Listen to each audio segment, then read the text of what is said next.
So I'm playing Pawn Shop Simulator for a little over an hour now, and I'm gonna give you my honest opinion of it. I'm not paid for playing this. I was given this copy for free to check out. Opening it, it does remind me of Weed Shop 3 a little bit. You get in, you have your business that you need to start up. It pops up some menus telling you that this door is for employees only, this door is for customers. So you go in your door, and when you start, your shelves will be bare. You start with a $500 budget. You come over to your book and notice that installing a sign or your license for the shop is $2,500 and $4,500.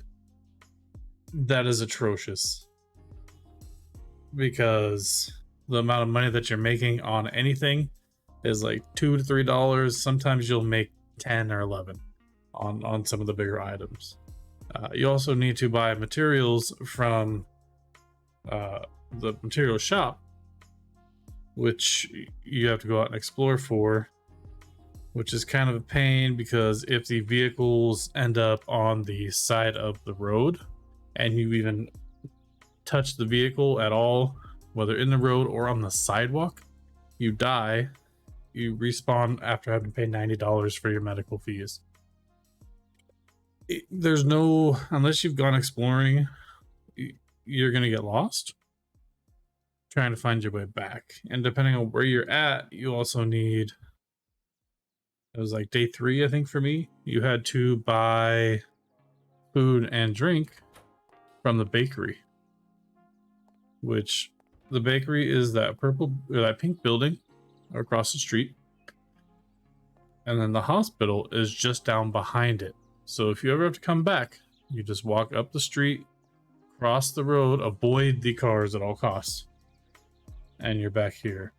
The material shop is right here next to that phone booth.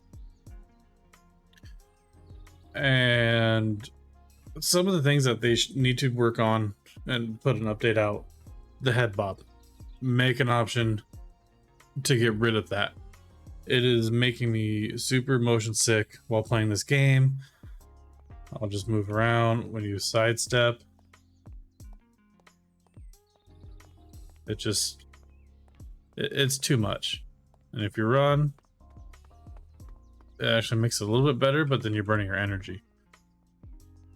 Another feature that they should add is being able to set your prices on things. Customers just come in saying, I'll give you this much for your item. And same with buying it. They just come in and say, I want this. And you just either accept or not. You can't be like, no, I'll give you this much for it. So it does need those features, being able to haggle and set your own prices. I mean, overall, this game, I'm having a little bit of fun with it, minus the motion sickness.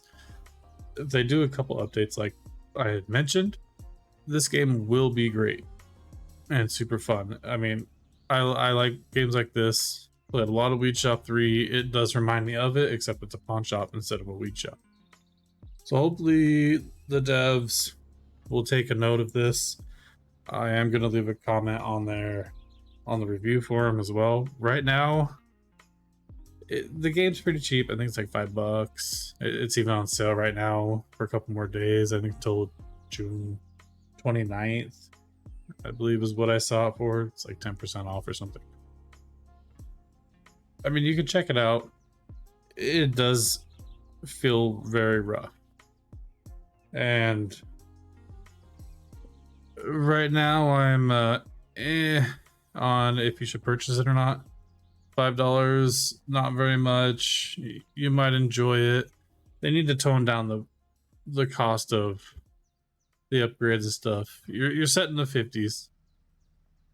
$4,500 and $2,500 is atrocious when you're selling things for $10, $13. Buying it for $9, $10, you know, you're not making enough profit to be able to do this right away. The earlier game, I feel like it needs to be a little easier to get into a bigger shop, or even just paint your shop. You know, each item from the material shop is $500 a piece, so you know that's another $2,000 that you have to put out just to put bars on your windows, paint your building, put some wood poles in. So if you want to check it out, you can find it on Steam. I will put a link in the description. If not, I would honestly probably recommend waiting for now until they get a couple things fixed. So that's my review of this game. If you did find it helpful, and if you want to purchase this game or not, go ahead and leave a comment. And I've been noticing that 98% of my viewers are not subscribers, so go ahead and drop that subscribe and even hit that bell for when I put out new stuff. I don't put out videos a lot. I try to be helpful instead of just spam you with nonsense. But until next time, have a good one.